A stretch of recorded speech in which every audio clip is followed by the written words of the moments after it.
Hey everyone, welcome back to Classy English Podcast. I'm Maya. And I'm Ethan. Thanks so much for tuning in today. Whether you're listening on your commute, working out, or just relaxing at home, we are really glad you're here. So, Ethan, today we have a super important topic, one that I personally struggled with for a long time when I was learning English. Oh, yeah? What topic is that? The present perfect tense. Oh, wow. Yes. Okay, this is a big one. A lot of English learners, even intermediate and advanced ones, find this tense confusing. Exactly. And the reason is that in many other languages, there's no direct equivalent of the present perfect. So it can feel really strange at first. But here's the good news. Once you understand it, it's actually really useful. And today, we're going to make it simple, fun, and practical. We'll use real conversation examples, everyday situations, and we'll explain everything step by step. So if you're ready, let's dive in. All right, Ethan, let's start from the very beginning. What exactly is the present perfect? Great question. So the present perfect is a verb tense in English that connects the past to the present. It's used when something happened in the past, but it's still relevant or connected to right now, to the present moment. Right. So it's not just about the past. It has a link to the present. Exactly. Let me give you a simple example. If I say, I have eaten breakfast, that means I ate breakfast at some point before this moment, and it's relevant to the present. Maybe I'm not hungry right now because of it. Compare that to the simple past. I ate breakfast at 8 a.m. That's just talking about a finished action in the past with a specific time. Great point, Maya. And that's actually one of the key differences with the present perfect. We usually do not mention a specific time. We don't say, I have eaten breakfast at 8 a.m. That sounds wrong. Right. If you mention a specific time like yesterday, last week, or in 2020, you have to use the simple past. So remember, present perfect equals no specific time. Simple past equals specific time. Let's say that again so it really sticks. Present perfect, no specific time. Simple past, specific time.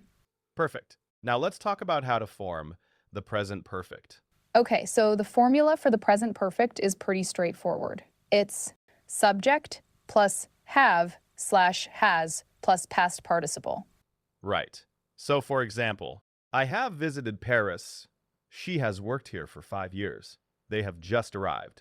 So we use have with I, you, we, they, and has with he, she, it. Exactly. And then the past participle, that's the third form of the verb. For regular verbs, it usually ends in ed, like worked, played, visited. But for irregular verbs, you have to memorize them. Like go becomes gone, eat becomes eaten, see becomes seen. And write becomes written. Break becomes broken. Take becomes taken. Yes. So if you're unsure of the past participle of a verb, it's a good idea to look it up and practice those irregular forms. Now let's look at the negative and question forms. For negatives, you just add not after have or has. So, I have not seen that movie. Or the short form, I haven't seen that movie. She hasn't called me. Or she hasn't called me. And for questions, you flip the subject and have/has. Have you ever been to Japan? Has she finished her homework? Nice and simple. Now let's get into the really fun part. When do we actually use the present perfect? This is where it gets really interesting. The present perfect has several different uses, and each one is important. Let's go through them one by one with conversation examples. The first use is for talking about life experiences, things you have or haven't done in your life up to now. This is probably the most common use you'll hear in everyday English conversation. For example, have you ever tried sushi? Yes, I have tried sushi. I had it for the first time last year and I loved it. Really? I have never tried it. I'm a little scared of raw fish. Oh, come on, Ethan. You should try it. Have you ever eaten any kind of seafood? I have eaten shrimp before. Does that count? It's a start. See how we use the present perfect there? Have you ever tried? I have never tried. Have you ever eaten? I have eaten. These are all about life experiences. The word ever is very common with this use. It means at any time in your life. And never means not at any time in your life. Let's do another quick example. Have you ever traveled outside your country? Yes, I have traveled to 3 countries: France, Spain, and Thailand. Wow. I have only been to one country outside my own. Notice that when Ethan answered the question with a specific detail, he could switch to simple past, like I went to Italy in 2019. But the general experience question uses present perfect. The second use is for actions that happened recently and are still relevant right now. This is where you often see the words just, already, and yet. Just means something happened very recently. Already means something happened sooner than expected. Yet is usually used in negatives and questions, meaning up to now. Let's hear these in a conversation. Hey Maya, are you ready to go? The movie starts in 20 minutes. Yes, I have already bought them online. Oh, great. Have you called an Uber yet? Not yet. I haven't called one yet. Can you do it? Sure, I'll do it now. Did you catch all the present perfect uses? I have just finished. Have you bought yet? I haven't called yet. These little words, just, already, and yet, are super helpful signals that tell you when to use the present perfect. So whenever you're talking about something that just happened, or something that was done before expected, or asking if something has been done up to now, use the present perfect with these words. This is another very important use. We use the present perfect when we're talking about a time period that hasn't finished yet. For example, today, this week, this month, this year. These time periods are still ongoing. So instead of saying, I drank 3 cups of coffee today, which sounds a bit unnatural if the day isn't over yet, it's more natural to say, I have had 3 cups of coffee today. Let's do a conversation example. You look tired. Are you okay? I'm exhausted. I have worked 12 hours today. 12 hours? Have you eaten anything? I have eaten a granola bar. That's it. You need a proper meal. Have you slept well this week? No, I have only slept about 5 hours each night this week. That's not good at all. You need to rest.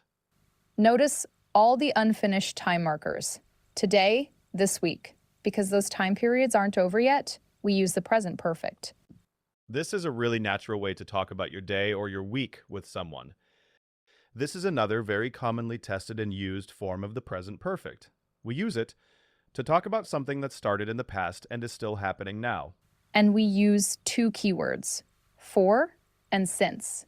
For is used with a length of time, like for 3 years, for a long time, for 6 months. Since is used with a specific point in time, like since 2019, since Monday, since I was a child. Let's have a conversation using both.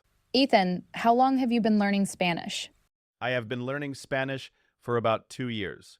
That's great. Have you been taking classes? Yes, I have been going to an online class since January. Wow. How long have you lived in this city? I have lived here since 2021, so for about 4 years now. What about you? I have been here for about a year and a half. I moved here for work. Notice we're using have been plus verb ing. That's the present perfect continuous. It emphasizes the ongoing nature of the action. Right. There's also the present perfect continuous.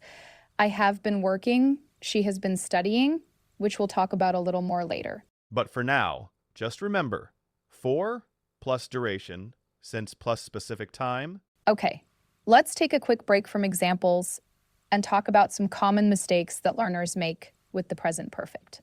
Yes, because knowing what not to do is just as important. Mistake number 1, using present perfect with a specific time expression. This is the number 1 mistake. Students often say things like, I have seen him yesterday. That's wrong, because yesterday is a specific time. You should say, I saw him yesterday. Correct version, I saw him yesterday. Simple past. Mistake number 2. Using simple past for life experiences. Some learners say, "Did you ever visit London?" instead of, "Have you ever visited London?" When talking about general life experiences without a specific time, always use present perfect. Have you ever visited London? Is correct. Sometimes learners say, I have go to the store, instead of I have gone to the store. Always use the past participle form. Gone, not go. Eaten, not eat. Seen, not see. And mistake number 4, this one is especially common, confusing for and since. Remember, for is for duration. Cease is for a starting point. Wrong. I have lived here since 3 years. Correct. I have lived here for 3 years. Wrong. I have worked here for 2019. Correct. I have worked here since 2019. These are small mistakes, but fixing them will make your English sound much more natural and fluent. All right, this is the section that I think confuses people the most. The difference between present perfect and simple past. They can seem so similar, right? Both talk about the past, but they have very different feelings and uses. Let's look at some side-by-side comparisons. Example 1. I lost my keys, simple past, just describing a past event. I have lost my keys. Present perfect. I lost them and they're still lost now. I need help. Do you see the difference? The present perfect carries a current consequence or relevance. Example 2. She worked at that company. Simple past. She doesn't work there anymore. She has worked at that company for 10 years. Present perfect. She still works there now. Huge difference. Simple past suggests the job is over. Present perfect suggests she's still there. Example 3. This comes up in conversation a lot. Have you seen the new superhero movie? Yes, I saw it last Friday. It was amazing. Notice how the question uses present perfect. Have you seen? But the answer switches to simple past, because now we're talking about a specific time. Last Friday. This is totally normal and very natural in English. Start with present perfect for general experience, then switch to simple past for specific details.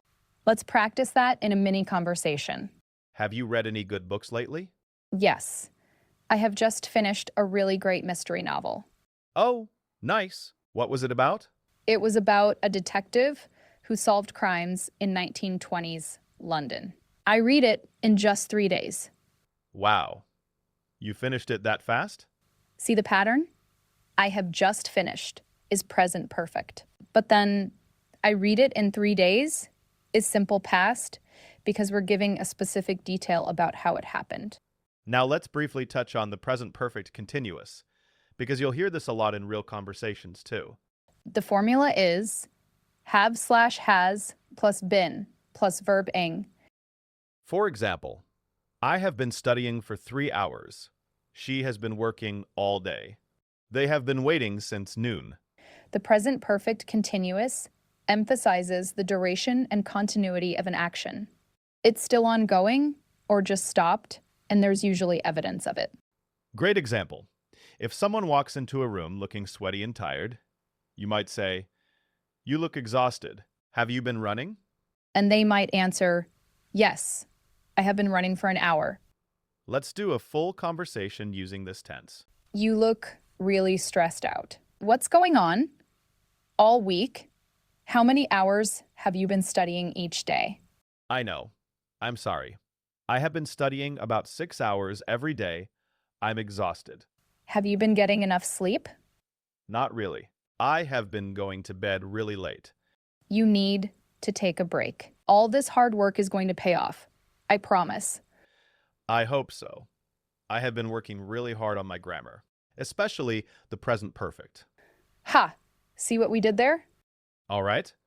Let's now do some longer, more natural conversations so you can hear the present perfect used in real situations. We'll do 3 scenarios. A job interview, catching up with an old friend, and talking about travel. So, tell me a little about your experience. Have you worked in customer service before? Yes, I have worked in customer service for about 4 years. I have handled everything from phone support to in-person assistance. Have you ever managed a team? Yes, I have. I have managed a team of 6 people at my last job. It was a great experience. Have you had any experience dealing with difficult customers? Absolutely. I have dealt with many challenging situations, and I have always tried to find a solution that satisfies the customer. Oh my goodness, I haven't seen you in so long. How have you been? I've been really well, thanks. So much has happened since we last spoke. I have moved to a new apartment. No way. Where? Downtown. I have been living there for about 6 months now. It's amazing. That's so exciting. Have you made any new friends there? I have met a few people in my building. Oh, and I have also started a new job. Really? What do you do now? I have joined a marketing company. I have been working there since September, and I really love it. That's wonderful. I've heard that company is great. Have you traveled anywhere recently? Yes, I have just come back from a trip to Portugal. It was beautiful. Have you been there? No, I haven't been to Portugal yet, but it's on my list. So you've traveled quite a bit, right? Where have you been? I have been to quite a few places. I have visited Japan, Thailand, Italy, and Morocco. Wow. Which one has been your favorite so far? Japan has been my absolute favorite. I have never experienced anything like it. Have you ever had any bad travel experiences? Yes. I have missed a flight before, and I have gotten lost in a foreign city without my phone. That was terrifying. Oh no. What did you do? I found a kind local who helped me. Ever since then, I have always made sure to have a backup plan. Smart. Have you ever traveled alone? It's scary at first, but once you've done it, you feel so independent.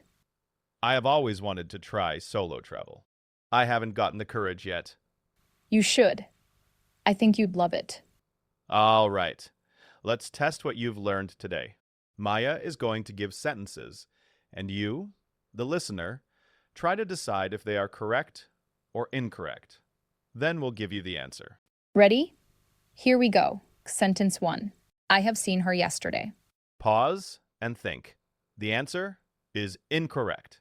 Yesterday is a specific time, so it should be simple past. I saw her yesterday. She has lived in London for 5 years.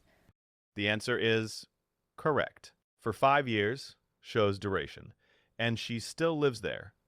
Present perfect is perfect here. Sentence 3. Have you ever eaten sushi? Correct. Asking about a life experience, no specific time. Well done. Sentence 4.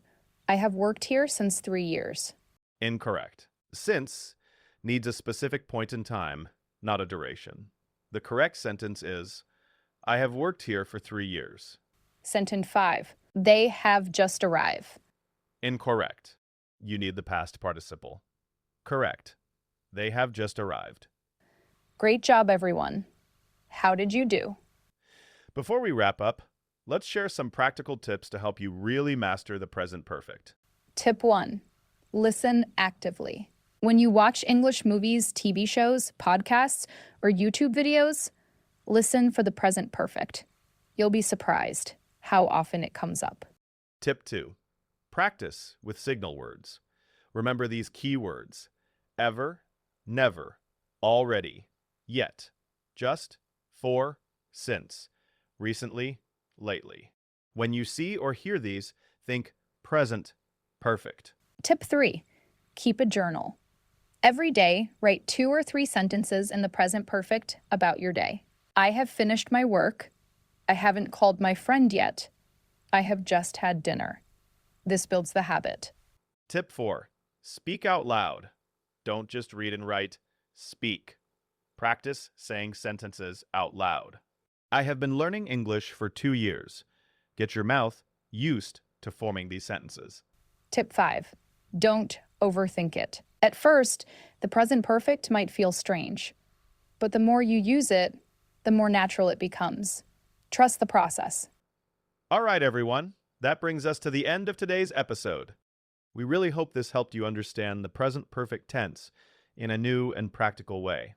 We covered so much today: the structure of the present perfect, its main uses, common mistakes, the difference between present perfect and simple past, and tons of real conversation examples. If you want to get better at English, the key is to practice consistently. Come back and re-listen to this episode. Pause and repeat the conversations out loud. And if you found this helpful, please share it with a friend who's also learning English. It would mean the world to us. Until next time, keep practicing, stay curious, and never stop learning. See you next time. Bye, everyone.